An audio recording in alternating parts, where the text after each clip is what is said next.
Nukuvuga ngo rero aba bantu ugasanga aragusezeranije ntubyara, aragusezeranije urugo rwanyu ruhise rusenyuka, aragusezeranije nta kintu mutangiye kwinjira mu bihombo. Nagira ngo mbabwire ko amadini nayo afite, aba bakozi ba Satani bafite uruhare rukomeye mu gusenyuka kw'ingo. Kwa kubaka kwanyu sinzi iyo ngiye kubisobanura binanira kubivuga, ariko nyine wa mugisha wanyu wo kubaka urugo, aba bapasteri, aba bapotre berejwe bahawe ubushobozi bwo gusahura, noneho basahura uwo mugisha wo kubaka urugo, bashobora kuwuha abantu babo, bashobora kuwubakisha bo ubwabo, bashobora kuwugemura kwa Satani akabahereza biriya byubahiro byabo bafite n'ibiki, kubaha gukomera, kuba buriya hari igihe abantu badatekereza ko umuntu ashobora kugusahura umugisha wo kubaka urugo akawitwikira nk'irido yo kugira ngo abandi bantu bubatse bajye bakomeza bamwizere. Ndagusuje neza kandi nguhaye ikaze. Wagize neza gukora subscribe ku miyoboro yacu Ibuye Rizima TV ndetse na Prince Robert Rwanda kugira ngo ujye udukurikira. Tuba twakoze collaboration kugira ngo dukomeze twubake Kingdom of God. Ngewe nitwa Prince Robert, umuhungu w'Imana n'abantu bose bumva ururimi mvuga. Muhawe ikaze. Iki kiganiro cyitwa Family Talk. Tugiye kuganira ku muryango. Rero nguhaye ikaze. Niba uri umusore wifuza gushinga urugo, iki kiganiro kigucika. Niba uri umukobwa ukaba wifuza gushinga urugo, iki kiganiro ntikigucika. Uri umumama, uri umupapa wifuza gushinga urugo, iki kiganiro ntikigucika. Sindi nyenyine rero kuri kamera, muri kubonaho mugenzi wanjye Masengesho. Ndakwakiriye mushumba. Urakoze cyane, shimye Kristo Yesu duhaye uyu mwanya kandi ndagushimiye nawe kumikaze mu izina rya Yesu. Amen, amen, amen. Umuntu ejondi yarambajije ngo ntabwo nari nzi ko Masengesho ari pasteur. Ubwo nyine ntabwo yarabizi, ariko ubwo yarabimenye noneho. Yego. Na Robert ni pasteur. Nyine urumva hari ukuntu izina pasiteri rimeze nk'iryahumanye muri iki gihugu, ntabwo twabyirengagiza. Cyane cyane ari abayitiriye, ari ababihawe mu buryo bumeze bo bita ko ari ubwa nyabwo, bufite ukuntu rifite ubusembwa n'umugayo ukuntu, ku buryo buriya nanjye nubwo mvuga uti pasiteri ariko nanjye simbikunda, nubwo nyine niyo uvuze umushumba mba nzi ko bivuze gitse kimwe, ariko basi umushumba badani pasiteri kuko donc abantu bose ntibasobanukiye ngo pasiteri ni iki, n'uwo babona nyine nuko biza. Nabonye honorable Tito Rutaremara abahagaze imbere y'agato ubundi munsobanurire mumbwire muri bantu ki ubundi abantu bananirwa no kwigisha Imana buri ku bundi byarinze kumera gutya. Mwese muri hehe mwakoze iki? Ndava hano mumbwiye ni munsobanurire. Bajyaho barya indimi ngo urabona ngo nyine ngo urumva induru y'abayinduru ngo abantu ngo bari kurwanya Imana. Tuzakora ikiganiro twagiteguye kimeze ngo Imana bayirwanya bate, abayirwanira se bayirwanira ese irarwanirirwa. Tubahaye ikaze muri icyo kiganiro tuzagikora. Tuje muri Family Talk, nako kari gaciye ariko Imana ibamugisha. Turabashumba kuko Imana yatwereje gukora umurimo wayo, kandi rwose ndi kubona umurimo uri kugenda ukorwa. Rero nta kintu bitwaye kwemera umuhamagaro. Bibiliya ivuga ngo umuntu yifuza kuba umwepiskopi azaba yifuje umurimo mwiza, cyangwa se umuntu nashaka kuba umuhanuzi. Buriya abantu benshi ntabwo bajya bamenya ko kubera ko Yesu ari byose muri ibyo, iyo umusabye aguha icyo yumva wifuza kandi abona nawe akwiriye kugukoreramo, umurimo ukagenda neza. Nguhaye ikaze rero ko twinjiye muri iki kiganiro cyacu. Turashaka kuvuga ku kintu cyitwa divorce. Isakaye, yamamajwe, ikwirakwiye, iganje mu Banyarwanda n'abatuye isi yose. Nahoze nganira nawe kuri kamera, inyuma ya kamera sorry. Ndi kukubwira ni mu minsi mikeya, mu myaka iri imbere, urabona ko n'abantu bakora celebration ya mariage, yaba mu idini yaba no muri leta.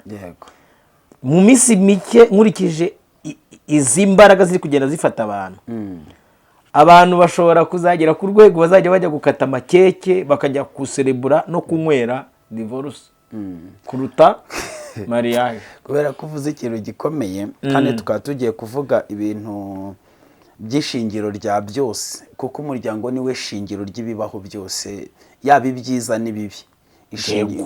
Tugiye kujya mu muzi. Reka dufate umwanya dusengere na bene data bagiye kumva, cyane ko benshi bakomerekejwe nabyo. Imana ibahe kwihangana, ariko nanone ibaha umurongo mwiza wo kugira ngo babone inzira bakwiriye kunyuramo basohoka muri ibyo bintu. Yego Mana, turagushimiye mu izina rya Yesu. Ukuboko kwe kwiza ni kubane n'abakwizera, imbaraga zawe nizidushyigikire, Mwuka Wera tuyobore. Tugiye kuvuga tutagambiriye gukomeretsa abantu, ahubwo dushaka kugira ngo abantu bomorwe ibikomere, n'abafite umwete n'ubwenge barusheho gusenga, basengera igihugu, basengera umuryango, kuko ari wo shingiro ry'umurimo w'Imana. Umuryango niwe shingiro ry'itorero, umuryango niwe shingiro ry'igihugu, umuryango niwe shingiro w'imibereho n'ubuzima. Umuryango ni ikintu gikomeye. Twinginze Imana ngo utatanye imigambi yose ya Satani, uko turi buze kuba turi kuvuga. Mwuka Wera wawe atuyobore kugira ngo abantu bawe ubashe kubaha ibyo bakeneye kugira ngo bakomeze umuryango nk'uko umugambi wawe ungana. Urakoze kutugire neza mu izina rya Yesu Kristo, amen. Amen. Yesu aguhe umugisha. Nagira ngo nibutse abantu ko umuryango ni umushinga wa Kristo, hanyuma rero gusenyuka kwawo ni umushinga wa Satani. Imana yubatse umuryango, Satani aza kuwusenya. Ibyo turabihera muri Edeni, uko byagenze kuri Adamu na Eva. Kandi Satani, Imana ikunda umuryango cyane. Nongere kwibutsa n'abantu, ku mugoroba nibwo narindi gusoma mu butumwa, mu rwandiko Pawulo yandikiye Abakolosayi, ndi kubona ukuntu Pawulo yajyaga yandika akavuga ati n'itorero ryo mu rugo kwa runaka, ryo mu muryango kwa runaka. Imana ikunda itorero ryo mu rugo, Imana ikunda umuryango, ariko Satani yanga umuryango mu rwego rwo hejuru. Impamvu Satani yanga umuryango ni iyihe? Ni ukubera ko Satani ntabwo yigeze umuryango. Buriya umuryango nimba hari ikintu kinezeza abisi, abantu b'iki gihe bo baravuga ngo ni ijuru rito, kandi koko ni nk'ijuru ritoya iyo wagize umuryango mwiza. Ariko iyo wagize umuryango mubi nyine, nanone Bibiliya iravuga ngo iyo ufite umugore mwiza ngo abera umugabo we ikamba, umugore mwiza abera umugabo we ikamba, ariko umugore mubi ngo amera nk'ikimungu kimunga amagufa y'umugabo we. Mu Cyongereza ho baba bavuga ko ingo kiba kimeze nka kanseri iri mu magufa y'umuntu. Nuko nguko Bibiliya ibivuga. Hanyuma rero ni ikintu gikomeye tuvuze ku muryango. Umuryango urimo ibintu byinshi, ariko bene data nshuti z'umusaraba, nagira ngo mbabwire ko ishingiro ry'ubutumwa bwiza ni umuryango. Ishingiro ry'igihugu cyiza ni umuryango. Ishingiro rya sosiyete nziza ni umuryango. Umuryango niho tuvukira, umuryango niho dukurira. Ibyo byose sinshaka kubigarukaho, murabizi. Ahubwo reka ngaruke ku kintu wari ukomojeho, uri kuvuga uti nkurikije ukuntu ndi kugenda mbona, ndi kubona ko divorce arizo bagiye kujya baserebura. Donc nkuko umuntu bajya bizihiza isabukuru y'amavuko ye, bagiye kujya bizihiza na divorce, kuko divorce zabaye nyinshi. Ariko tugiye kureba ngo ese ubundi ni ukubera iki ibi bintu bimaze kugera kuri uru rwego, kandi koko nkuko bivuze mu minsi iri imbere bakazajya babyizihiza. Iyi mpamvu ya mbere ni uko tugeze mu gihe kigoramye cy'ubugoryi. Iyo rero tugeze mu gihe kigoramye cy'ubugoryi, abemereye kugoramana n'ubwo bugoryi bakora iby'ubugoryi, igihe cy'ubugoryi kikabasapotinga. Ni nayo mpamvu uyu munsi amadevoruse nyine abantu bari kugenda bayabona, bakabona ari kugenda ba menshi mu buryo bugiye bukomeye. Ariko reka turebe impamvu ya mbere wenda yaba iri gutuma uyu munsi umuryango udakomera. Impamvu ya mbere ni dukoma urusyo dukome n'ingasire, ibintu byose biri guhera mu burere. Turebe ngo uburere bw'abana bari guhabwa nk'aba Rwanda rw'ejo ni burere bwoko ki? Uyu mwanya nimba umwana wawe avuka akagira ibyo agenda abona by'ubukozi bw'ibibi no kwitwara hagati y'umwuka uri hagati y'umugore n'umugabo baba mu rugo, reka bariho duhera. Kuko buriya ngo umwana avuka ameze nk'urupapuro rwanditseho ubusa, ibijya kuri urwo rupapuro nitwe tubyandikaho. Umwana n'urupapuro rwanditseho ubusa, Imana ibiguhaye ikakubwira atandikaho. None hagati yawe n'umugore, hagati yawe n'umugabo muri kwandika iki kuri urwo rupapuro? Niba muhora mushwana, niba muhora muvuga ibintu bipfuye amaso, niba muhora mu ntambara, niba umwana abona ise akamubona rimwe nko mu kwezi, cyangwa se akaba atari yabona se yicaranye na nyina bari kuganira, basabana, bakundanye, baganira, uratekereza ko uwo mwana we azabikura he? Kuri AI niho uri kumwohereza? Ni kuri televiziyo se? ubundi se wowe nimba uri gufata umwana wawe kugira ngo wigire mu mirimo ukamukubita telefoni kugira ngo arangarire muri telefone agenda areba ibintu bigiye bitandukanye cyangwa ukamwakiriza igiteleviziyo, uwo mwana azubaka urugo yabonye muri telefoni no muri televiziyo kuko ubwonko bwe buri connecte na AI, nta kindi kintu azi. Icyo gihe rero bya bitenta agenda abona ibyo bigenda byikoza. Noneho rero uyu munsi dufite ikibazo, nagire gutya agwe kuri social media, agwe kuri bya bintu baba bakora, n'akana k'imyaka 3 n'itanu, ariko asange roro modo we nikibakwire nikibakwire, ubwo nawe azamenya ko ubuzima ari ubwo. So ubu ikintu cya mbere biri gupfira mu muryango. Turebe mu muryango uko abantu barerwa.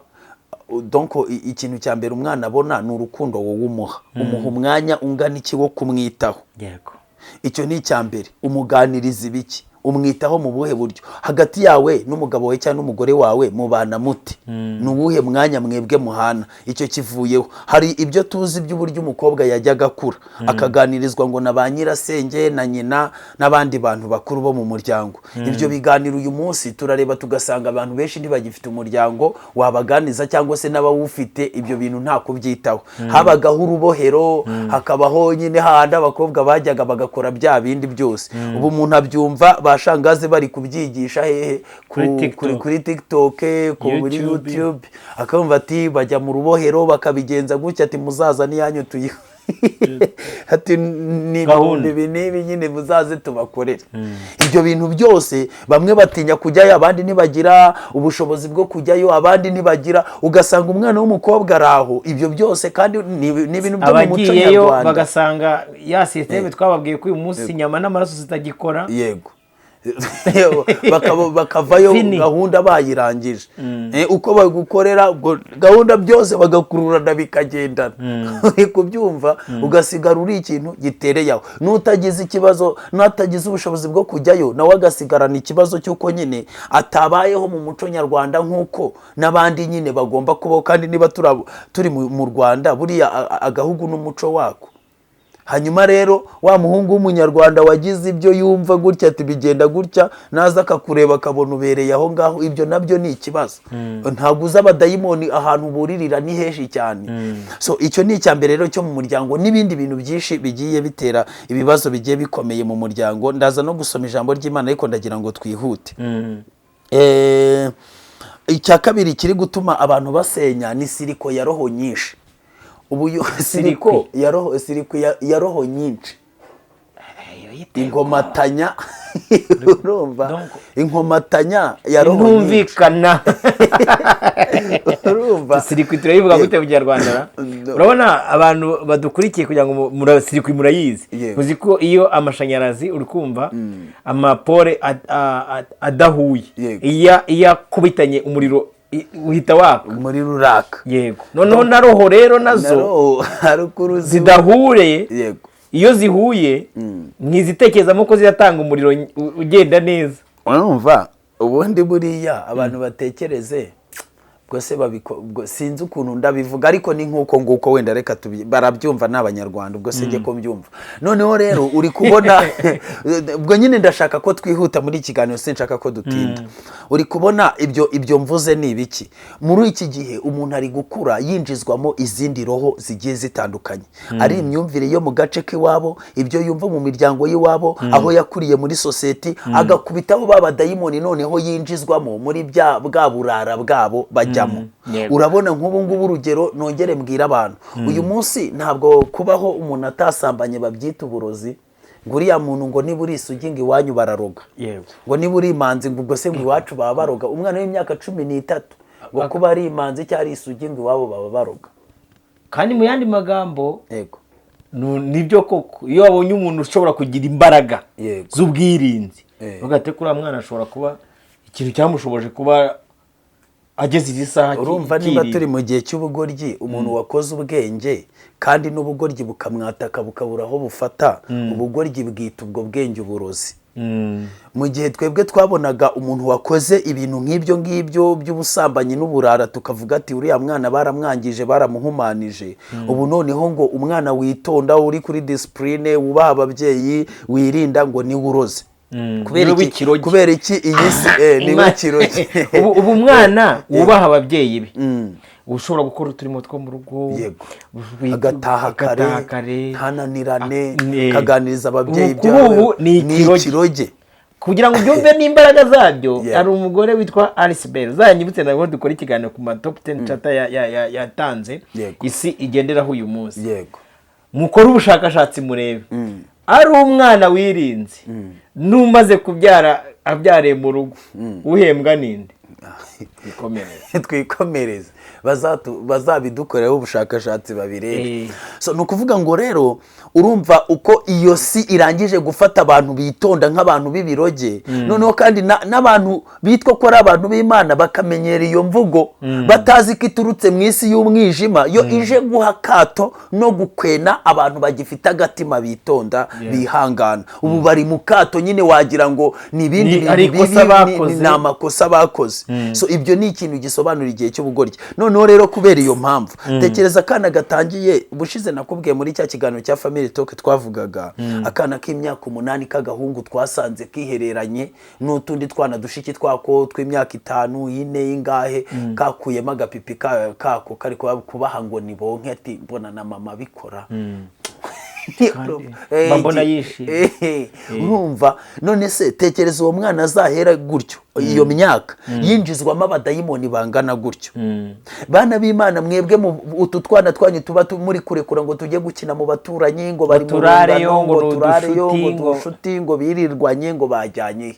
Abadayimoni bari gutsindagirwamo kugira ngo muzaba bakuremo ntibizashoboka. Masenge ngiye kuvuga ijambo rikomeye. Yego. Uzi ko kugira ngo utunge umugore w'umupene, watunga umugore umwe bita umupagani? Gushatse kuvuga iki?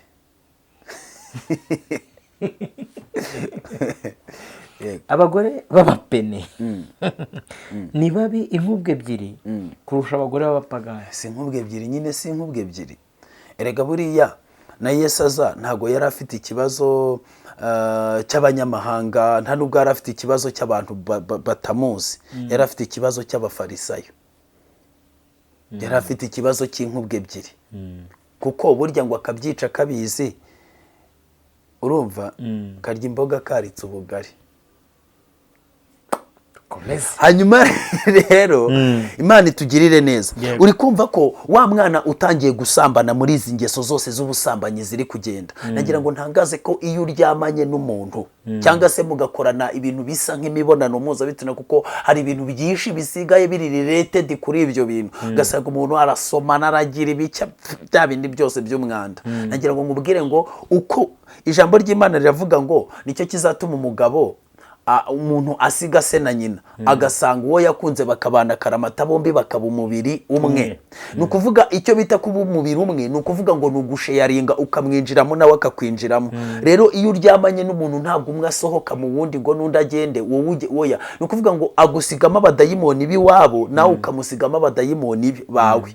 Niyo mpamvu iyo uri imbere babarahiza nko mu idini akababwira ati mweguriye ibyanjye byose. Ubwo yavuze ngo mweguriye ibyanjye byose n'abadayimoni wabona karande n'ibiki byose, ubwo nyine byose ubutwaye. Kugira ngo babyumve neza bisobanura, uri kumva uburozi bwa mama we niba yarawe yatoje ubu butwaye, ubujajwa bwe niba ari injajwa ubu bwegukanye cyane rwose, amashuri yafite ubu yatsindiye cyane, ibifaranga afite kuri konte ubu bitsindiye, yego, indwara ziri mu mubiri we indani ubu zegukanye cyane. Niyo mpamvu bavuga gushaka umuntu urwaye abadayimoni, yego, ngo urumva ngo roba ngo narahura n'umugore wanjye ngo nabonaga n'umuntu usamutse, ngo twahure ngo narahura n'umugabo wanjye ngo ariko ngo tumaze guhura nyine mwarahuye murambarana.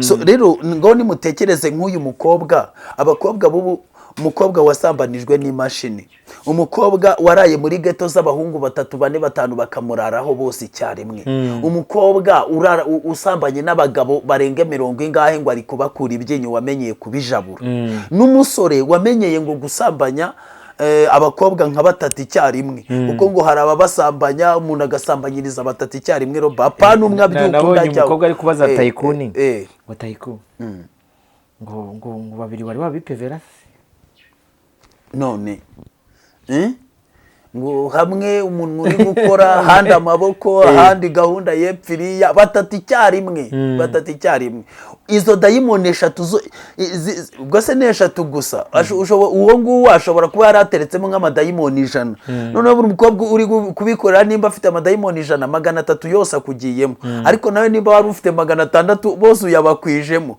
none 1 2 3 4 5 6 7 hari umuhanzi waririmbye indirimbo ngo niba ari agaki kabaye nk'urugi ngo bakingura buri gihe uko ukinze ukingura dayimoni zinjira wabona umukobwa uri hariya ufite ikibero cyiza n'icyo utazi igitero cya dayimoni zimurimo ukumva wowe n'umugore mwiza so iyo izo dayimoni zimaze guhura izo wakuye mu bagore benshi nizo yakuye mu bagabo benshi iyo uzihurije hamwe ngo mugiye gukora umuryango zo zigeramo zigakora siriko ntabwo bizakunda rero ntabwo bizashoboka ibihanga bibiri ntabwo bizatekwa tugasobanure neza niba muri wo harimo dayimoni deployinzemo kandi zikaba zideployinzemo zifite inshingano zo gukora imirimo igiye itandukanye hari uwo bohereje guteza inyatsi hari uwo bohereje umwuka w'inzoga hari uwo bohereje umwuka w'ubusambanyi uruzerero buri dayimoni yose ifite responsibility zo gukora fonctionnement yayo urumva niba wowe wari ufite nka dayimoni 100 z'uruzerero uriya nawe afite dayimoni 100 z'uruzerero ubwo ubundi kandi kubaka urugo ni ukugira ngo nabura muhuze urumva noneho umwe yihanganira undi none umugabo naca hakazerera n'undi agacagazerera dayimoni z'ubusambanyi zikataka umugore nawe zikakwataka iyo uruzerero mwese urumva bizahurira he urwo rugo ntabwo uruzerero ni ikintu kinini cyane ega n'umugabo wataye urugo rwe bari inzererezi ni inzererezi nyine kura n'ukuzerera n'ururindagiro n'ukubaho gutyo so izo dayimoni uriya afite abadayimoni avuga ati ngewe umugabo utabinkorera ntago tuzahuza umugore na ikindi kikavuga ati umugore utemera ko mbikorere pfiriya cyangwa utajya ibyo bintu urumva ntabwo bizahura abo badayimoni rero mugenda musakuma mu bantu muzi ngo muri gukora ibyishimo nibo bizagaruka bikabateza ibibazo cyane bikomeye ku buryo urwo rugo ruzasenyuka rutamaze na kabiri sirikwi nayumvishe yego ikindi impamvu bashatse impamvu yo gushaka impamvu yo kubaka ingo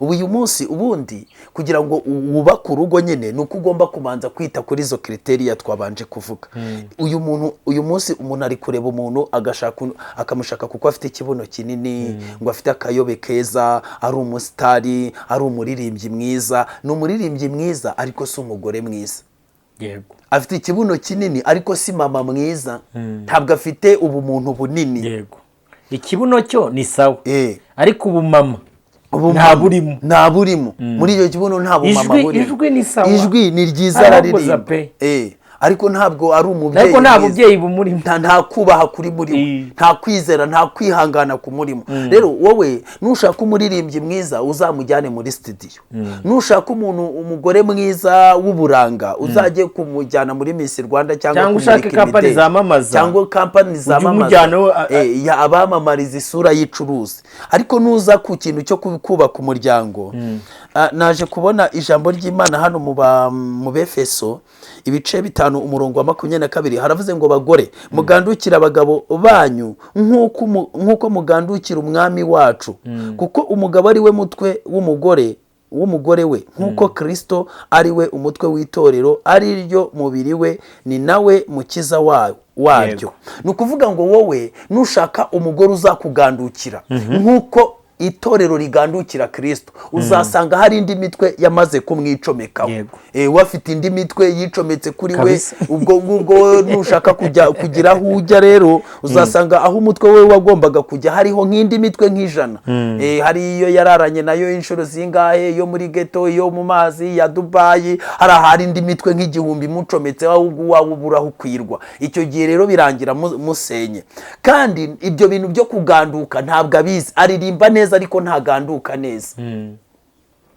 asa neza isura ye icyo nyine wimubwira kuba mama ngo umwana munyarire agira ibiki icyo ni ukwimakiya no kwiyepiya n'imisatsi igwa hariya kumubwira ngo zinga iyo misatsi yawe ngo kuraho izo nzara ngo urabona ngo ugiye kujya ukarabya umwana ngo uterura akabebe ngo ibiki afite ntabwo ari cyo yereje ijambo rikomeye ntabwo ari cyo yerejwe iyo Bibiliya ivuga umugore ivuga imwita umufasha yego yavuga umugabo ikamwita umutware yego nubwo amategeko atari ko abivuga hanyuma umugabo wumva ushaka ko umugore amufasha, musore, ni iki uyu mukobwa agiye kugufasha? yego, ugiye kumutereta ngo kuko ubonye afite ikimero nk'uko muvandimwe ari kubivuga, ugiye kumusaba ko aba mama w'abana bawe. Ese koko urabizi ko ari yiteguye kuba mama w'abana? koko ni ikimero cye gihamagara, icyo kimero kiguhamagaye ngo uze, ubwo nyine yerejwe guhamagara, yagiherewe kugira ngo kijye gihamagara. Ahubwo ikibazo kizabamo igihe icyo kimero cyahamagaye wowe ugafuha ugasubiza inyuma, ntabwo bizakunda. Ubwo nyine nimba umutwariye ikimero nk'uko kigushituye, uzemere gikomeze gishitura abandi. Impamvu yatumye umwita umufasha ngo aze kugufasha, wagumye akareka akaba ari yigufasha. Ubwo nicyo agomba kugufasha, nicyo agomba kugufasha. Niba ari ikibuno ntuzamubwira izindi nshingano, ubwo nyine mubwiriza igendanye n'ikibuno. Ugeze kubwira abantu nabagane, hari abakobwa b'ibihaha, yego, hakaba abakobwa b'ibifu, yego, hakaba abakobwa b'umutima cyane, hakaba abakobwa b'igitsina, hakaba abakobwa b'ubwonko. yego, wowe ugiye gushaka uhitamo, niba urahitamo umukobwa w'umutima, yego, cyangwa se urahitamo umukobwa w'igifu, yego.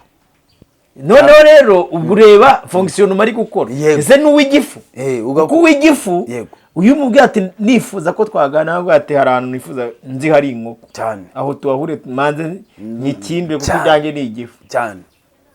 Niba ari uw'igihaha arakikwereka rwose, ubundi muntu w'igihaha azi kuguruka ejo nawe muri marato, kuwa mbere mukanyarira, kuwa gatatu muhura ntiwamubona mu rugo nyine. Reka ntibishoboka. Yego, ni ukuvuga ngo rero na wa wundi w'ibyo ngibyo bindi tutavuze, arakubwira ati ko njye ntabwo twashaka na sheri tutararyamana, kugira ngo tubanze dutetane, uzaze mbanze numve ukuntu bikora, numve ko ufite ubumenyi, numve ko wikwije neza. Kuko hano kuri YouTube njya numva umuntu avuga wacyakoza nk'icyo nabonye umugore ari kwikarakara ngo kuri gahunda papa ngo arakaze, ngo nubwo yanjengereje ngo ariko gahunda rwose aho yageze, ngo gahunda ngo n'ubu nagiye ngo njya nicara ngo ngabikumbura. Ni ukuvuga ngo rero abantu bafite ibintu berejwe. Wowe uwo muntu wawe ugiye gushaka umushakiye iki? Umuririmbyi mwiza si umugore mwiza, umuhanzi mwiza si umugore mwiza, umusitari si umubyeyi. Mumenye ibyo bintu mubisobanukirwe. Rero impamvu yo gushaka nyine iruta gushaka, ibyo bintu mubyiteho. Ngeze ku cya kane, turi kugana ku musozo. Abantu nk'ubu ngubu bari kubona ko ikindi kintu ni social media ziri hanze aha ngaha. Abanyarwanda nagira ngo mwite kuri aka kantu ngiye kubabwira. Uyu munsi hanze aha turi kugenda tubona abagore bataye ingo zabo, bakoze amadivorce, batandukanye n'abagabo, bakaza kuri social media kwigisha abandi bakiri mu ngo, bababwira ati murapfuye, mwishwe n'abagabo nabi. Kubera iki gihe cy'ubugoryi n'isi y'umwijima iri gusapotinga ikintu cyitwa gusenyuka k'urugo. Kuko iyo urugo rusenyutse hari ibintu bitatu Satani ababonye umugabo, ababonye umwana, ababonye n'uwo mugore, abayisha igihugu, abayisha itorero. Kuko turabizi neza ko nk'ubu mu itorero rya Kristo Bibiliya ivuga yuko umugore nimba atandukanye n'umugabo agomba kujya kubigisha ubaziko. Deja yemera ko abantu bagomba gutandukanywa n'urupfu cyangwa Yesu agarutse gutwara itorero. Hanyuma rero iyo mutandukanye wenda kubwo impamvu yo kutizera, kuko niyo Bibiliya itanga, ntabwo wakomeza kwizirika ku mugabo. Yesu yatanze ebyiri, yatanze yo kutizera n'iy'ubusambanyi, ariko iy'ubusambanyi nayo yayitanze kubera kamere z'abantu. Ubundi iyo kutizera niyo yonyine, niyo bita ubusambanyi. Ubundi se mu buryo bw'umwuka ubusambanyi ni iki? Ni ukujya kuramya ibigirwamana. Pawulo yaravuze ngo nabakwereye umugabo umwe ari we Kristo. Hanyuma rero iyo ugiye mu bigirwamana, hari ibyo byo kutizera nyine, uba ugiye gusambana n'ubundi. Hanyuma rero ni ukuvuga ngo uko bisa kose, iyo utandukanye kubera iyo mpamvu, Bibiliya ikwemerera kubigisha ubaziko. Hanyuma rero hanze aha ngaha kubigisha ubaziko biraza kugushobokera. N'aya mafiriti ari hanze aha ngaha, n'izi nkoko z'amakoroyiro mugenda mwisukamo, zizabageramo zikababiriramo, biraza gukunda? Ntabwo biraza gukunda. Na za panashi ziri hanze, so murazimenamo. Ni ukuvuga ngo rero Satani abarangije gufata umuryango wose, abawurangije.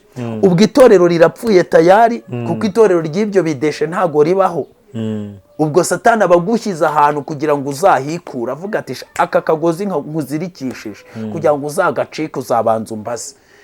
noneho rero igihugu nacyo kigiye mu kaga, kigiye kurera abana badafite base, kigiye gukubitana n'abana batigeze uburere, bagiye kujya mu kwishakishiriza, yakwiba yakwica, yiragira ikicyura, satani yamwado butaka mukoresha ibyo ashaka. Nibyo nyine nta kundi. Umugabo nawe uvuye mu rugo rwe aba ameze nk'ihene iciye ikiziriko, ni ukugenda muri twa dukobwa twose abapfakazi bose yahuranya ahera ku ruhande. Satani aba yakoze ikintu gikomeye. Inyamaswa yose ivuye mu isenga ryayo. Yego. Ni ukuvuga ngo rero wenda nyine bihangane, turi kugikora twihuta. Aba badevoruse bari kuza hanze aha, isi y'umwijima irabasapotinga mu rwego rukomeye. Icyambere burya turebe nko kuri iyi ngingo, abantu umugore yatekerezaga akavuga ateka se nintandukana n'umugabo wenda wamuganiye gahunda ko nzi ko ntazareka kuyikenera, ubu ngubu nzajya mbigenza gute? Akavuga ati iki kigabo nubwo cye kinjengereje ariko reka nihangane kugira ngo iyi gahunda ikomeze. N'umugabo akihanganira umugore we kugira ngo izo gahunda zikomeze, kuko Imana yashyize ziriya gahunda hari ahantu ibizi ko arizo zizajya zifasha abantu mu buryo bwose bw'imibanire, mu buryo bukomeye cyane. Murabizi abantu b'abanyamakuru bakaza bagatera kamera bakababwira ati umeze gute nyuma yo gutandukana n'umugabo, umeze utatu, umugabo yari yaranyishe nabi, ntubona zino nzara, ntureba agasura, atakagasura nakabonye ntandukanye. Iyo nabonye umugore wa Sirasi yaje kuri kamera ati urabona ukuntu ndakazungerezi. Ubu n'uwase hasabaye akazungerezi. Ubu n'umugore wa Sirasi yabaye akazungerezi. Ngo ndumva nishimye, ngo ufite ibyishimo bidasanzwe, ngo ndanezerewe. Ntabwo rero abantu rero ari abantu b'injiji bahita bagira ngo ni Imana yamutabaye, cyangwa bagahita bagira ati yo disi Imana ishimwe yarakwishe nabi. Ariko buriya butumwa batambukije buba bugiye gusenya nk'ingi ibihumbi bingahe. Birababaje iyo wumva ngo mu mwaka umwe hasenyutse ingo 4,500. Ni ikibazo kiba gikomeye. Ubwo butumwa buri gutambuka akavuga ati ariko umuntu ahita atekereza, satani kamubwira ati ko se uri kubona wowe impamvu wacupiriye aho ngaho atari ukuri kumwe n'umugabo wamutaye. Noneho ubwo butumwa uko bwinjira mu matwi y'abantu bugahita bugenda bukabashikuza muri zango babagamo, isi y'umwijima ikajya kubasapotinga. Ariko turebe ngo hari ahantu bari kuhakora iki?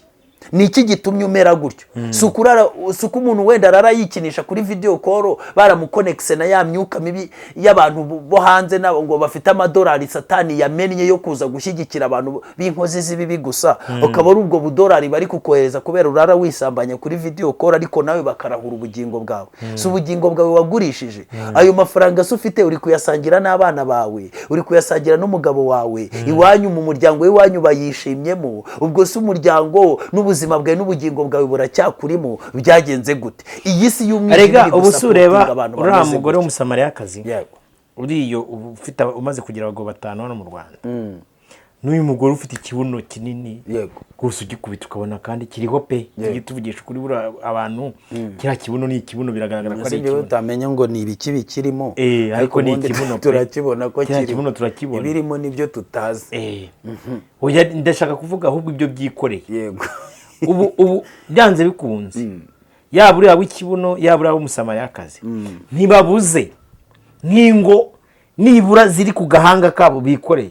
Urana bibiri ukuntu banga bahinde benshi gukiranuka bazaka nk'inyenyeri. Ubu nabo nibabuze nk'ingo tubare nk'igihumbi kimwe igihe bahereye mwana igihumbi kimwe akoja. Ariko uzi kuba umusitari, iyi si kuzamuye ngo bumusitari kandi ukaba umusitari muri divorce, ukaba umusitari mu busambanyi, ukaba umusitari muri ayo majwi n'ibijya hanze. Nagira ngo ngubwire ko uwo mwukura kwira. None se n'abantu bangahe bareba? Uzareba ikiganiro ibende icyo kiganiro iyo cyasotse kirebwa n'ibihumbi 40. Ubusore bashyizeho nka thumbnail na titre ivuga ati Nyiramabuno byagenze gutya n'umusamariyakazi bigenze gutya hejuru cyane. Isi y'umwijima ivuga ati abo ni abacu. Uri nacyo kibazo ngira kinuza cyo kuza kunsirira cyane. Ashyiraho ati bakamamaza bazi ngo naba bajya barakomanta bati Imana ibamugisha mwakoze ikiganiro cyiza gati bati ibyo bintu by'imigisha byivanze mu bantu bacu gute. Robo zitazumva ko ibyo bintu bitagenda nibeshye mukuzasiri kugire. No kuvuga ngo rero aba bantu ni abantu babi satani ahera abaherera icyo cyubahiro n'ayo masura n'ubwo bushobozi kugira ngo baze gusenyera abandi. Hanyuma rero uko abantu umuntu ntamenye ko ari ubugingo bwabo bagurishije. Twongere tubibutse ko muri Babuloni igicuruzwa cya 18 n'icya 19 ni imibiri n'ubugingo bw'abantu. Rero iyi mibiri nyine Satani kuba yaguha ikibuno, erega buriya hari ibintu abantu batazi. Na Satani nk'uko umuntu yerezwa, Imana yabwiye Yeremiya iramubwiye ngo nakumenye ntarakurema, ndakweza mugira umuhanuzi uhanurira amahanga. Ni nako Satani yeza umuntu atarabaho, ikamweza ikamuhinga cyane navuka uruhinja rukimara kuza niyo uvuga ati umunyabyaha kivuka arabeshya akiyobagiza. Hari abantu Satani yakoresheje mu kwiyobagiza bakivuka.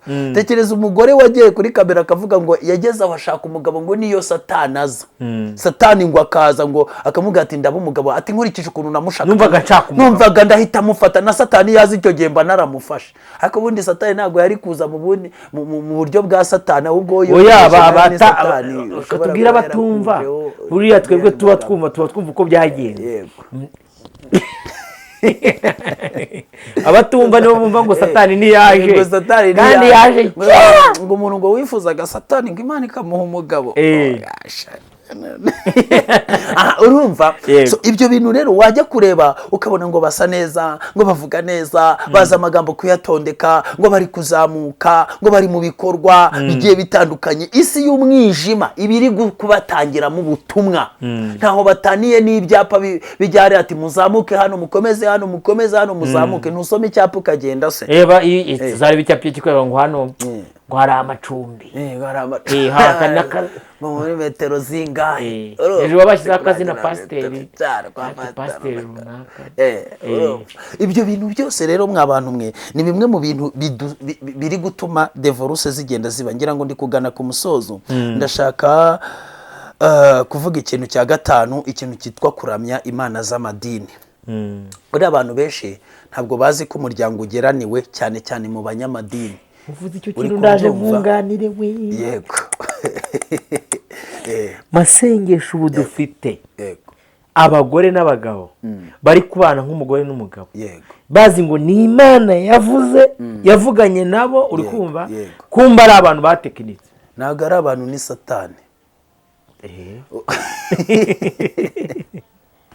Umukuru wabo Satani. Satani asigaye ari guforuma imiryango akurikije icyo ashaka kuzayikoresha, akanyura mu bahanuzi be. Icyo ni ikintu cya mbere, mu bahanuzi be b'ibinyoma, akananyura no mu mayerekwa y'abadakomeye. Twongere twibutse abantu ko Satani ari kunyura mu mayerekwa y'abantu benshi, kandi mu mayerekwa nimba hari ikintu kizerwa. Ati narose urarota, ufite ikiganiro turaza kuganira ubushobozi burinda inzozi zawe. Yego, kirakurikira iki? Dore hari ubutumwa bwaje ngo bw'inzozi. Yego, ngo nurota izi nzozi gutya na gutya muzamenye gutya. Turaza kukiganira. Ni ukuvuga ngo rero dayimoni atera abantu mu nzozi, ibindi akanyura mu bahanuzi kugira ngo ahuze wa muryango. Erega iyo Satani umuryango utandukanye, uzi ikintu abakoze nta kivuze, kandi n'ibindi nzabivuga cyangwa se namwe murabizi. Abakoze ikintu kiremereye mu isi y'umwijima. Hanyuma rero ahuza imiryango azi neza ko itazashobokana. Yareba Robert wenda na Sandrine ni urugero, akavuga ati reka mbahuze kuko ndabizi ingeso ziri muri wowe n'iziri muri Sandrine ntimuzashobokana, urugo ruzasenyuka mutamaze ni ukwezi. Ubwo ngubwo akahita bihuza kandi akabikora. Ibyo yaragambiriye akabigeraho. Ubwo ni uburyo bumwe Satani ari amadini ari kugenda ahuza imiryango Satani azakoreramo imirimo ikomeye. Icya kabiri ni uburyo abantu ubucuruzi bw'abapotre n'ababishopu n'abandi bantu b'abayobozi b'amadini bari gucuruza imiryango. Bakareba umuryango, nimba umugabo yari afite resistivite yo kuba yakora umuryango, cyangwa umukobwa aposo runaka akabasezeranya. Muzasanga hari umuryango bantu bavuga turiya mupasiteri yasezeranije abantu ntibabyara, uriya mupasiteri yasezeranije abantu. Ni ukuvuga ngo rero aba bantu ugasanga aragusezeranije ntubyara, aragusezeranije urugo rwanyu ruhise rusenyuka, aragusezeranije nta kintu mutangiye kwinjira mu bihombo. Nagira ngo mbabwire ko amadini nayo afite, aba bakozi ba Satani bafite uruhare rukomeye mu gusenyuka kw'ingo. Kwa kubaka kwanyu sinzi iyo ngiye kubisobanura binanira kubivuga, ariko nyine wa mugisha wanyu wo kubaka urugo, aba bapasiteri, aba bapotre berejwe, bahawe ubushobozi bwo gusahura, noneho basahura uwo mugisha wo kubaka urugo, bashobora kuwuha abantu babo, bashobora kuwubakisha bo ubwabo, bashobora kuwugemura kwa Satani akabahereza biriya byubahiro byabo bafite n'ibiki, kubaha gukomera, buriya hari igihe abantu badatekereza ko umuntu ashobora kugusahura umugisha wo kubaka urugo akawitwikira nk'irido yo kugira ngo abandi bantu bubatse bajye bakomeza bamwizere. Kuko burya abantu bubatse ingo barashishoza, bakamenya, bakavuga ati uyu muntu wapi kabisa, bakoresheje experience cyangwa se n'umwuka. Ariko umuntu ashobora kuba yambaye ingo nka 20, ingo za uburyo bagombaga imigisha yo kubaka ingo nka 20 yasenye, we akaza kayitwikira. Iyo yarangije kuyitwikira niyo yaba inkozi z'ibibi ingana gute, ntabwo ba bantu bashobora gushishoza ngo bamurebe ko ari umuntu usenya ingo, ahubwo bo bakomeza kumugiriramo icyizere. Umugore mwiza w'umushumbakazi, yego, sibyo?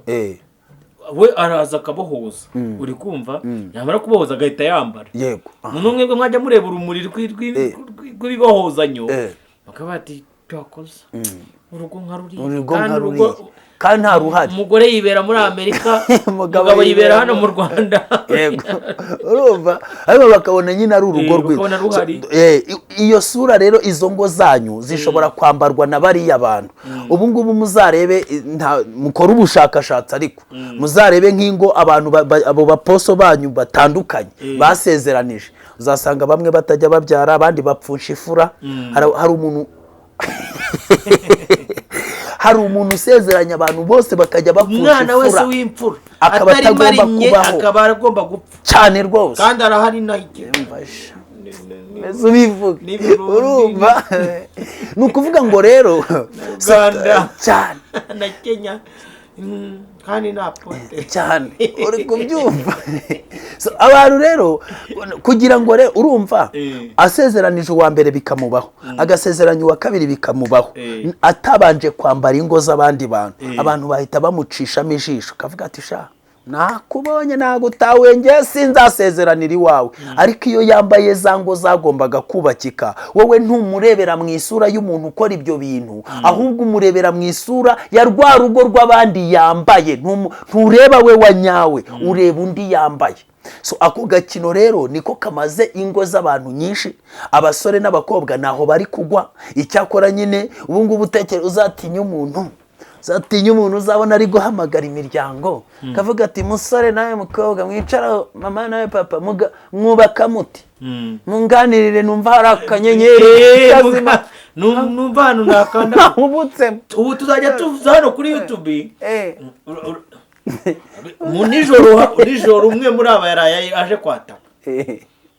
Urabizi wa mugore haraye undeye, uri kumva, haraye wari wanyatatse aza kwati tubabariye, kareka kuzajya tuvuga tugahinduka, bati ngiye naje gukora ubushakashatsi, nagiye gusura abakozi b'Imana, sanga ibintu babavuga bababeshyera. Yaraje nijoro, urabizi tuzajya tuva hariya mu isi y'ibitagaragara, tuza hano kwitabataka.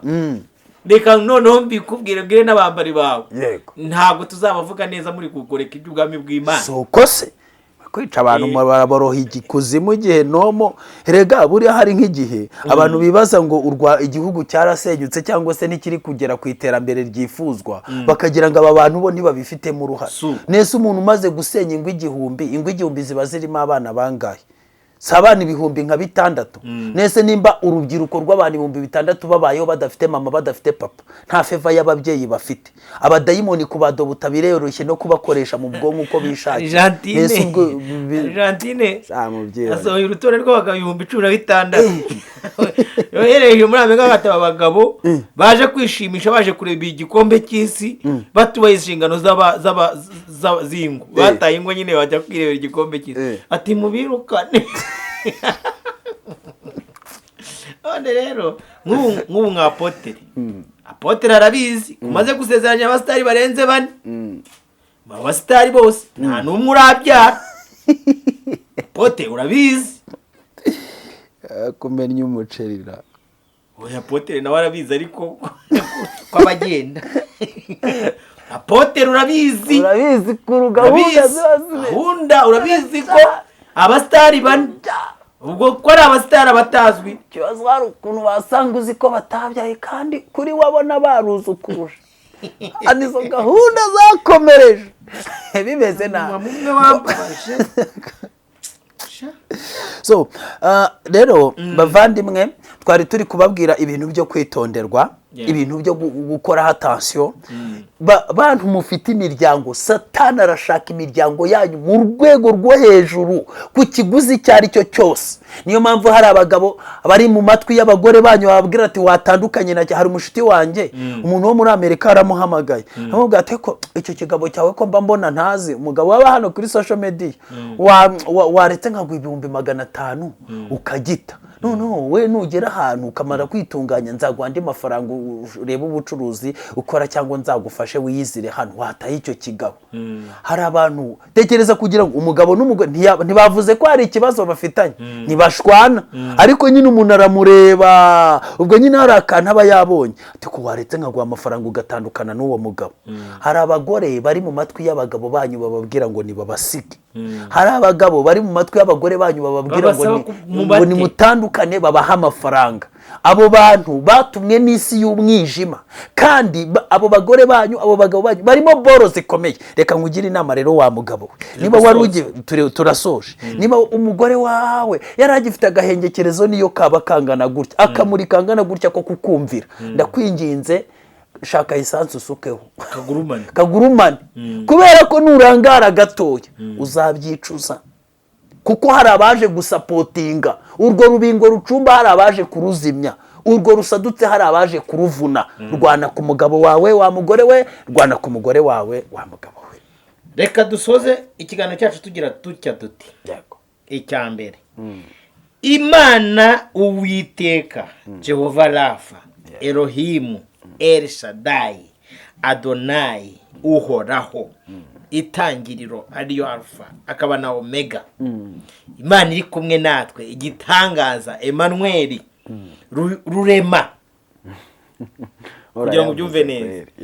Agira imishinga 2 yonyine hano mu isi gusa.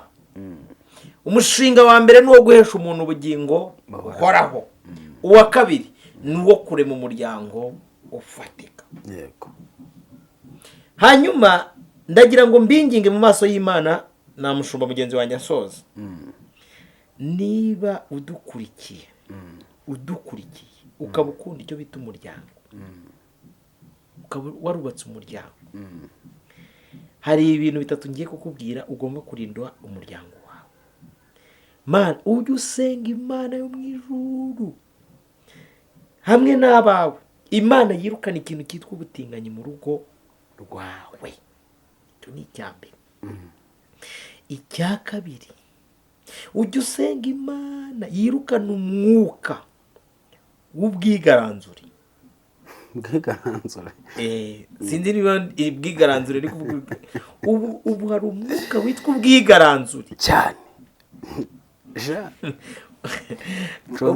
Ubundi umugabo uzi ubwenge ajya acunga arinda abana be ku mashuri. Kabiri, arinda ikintu cyose cyatuma atajya mu biganza by'ubutabera. Imana ibamugire. Ni ukuvuga ngo nanjye nsoje gutya. Ijambo ry'Imana ryatubwiye ngo umugore mwiza abera umugabo w'ikamba, umubi akamera nk'ikimungu kimunga amagufa y'umugabo we. Kanseri y'amagufa. None wa mugore we uri kanseri cyangwa uri ikamba? Subiza umutima wawe. Wa mugabo we, Bibiliya itubwiye ijambo ry'Imana hano mu Befeso 5:20. Hatubwiye ngo mukunde abagore banyu nk'uko Kristo yakunze itorero akaryitangira. Wa mugabo we, uri kwitangira umugore wawe nk'uko Kristo yitangiye itorero? Wa mugore we, uri kugandukira umugabo wawe nk'uko bikwiriye nk'uko itorero rigandukira Kristo? Ibyo bintu byose mu bisuzumisha ubushishozi kandi abana mwahawe mumenye ko ari mwebwe mufite inshingano. Abana bezwa ku bw'ababyeyi babo cyangwa bagahumana ku bw'ababyeyi babo. Imana ibaha umugisha, nahanyu kugira ibyo mukemura. Turabashimiye mwe mwese mwabanye natwe muri iki kiganiro. Ubuntu bw'Imana n'urukundo rwayo bibane namwe. Reka tubabwire ngo ibiganiro byacu nakagaruka. Shalom, shalom, naho utaha. Amen.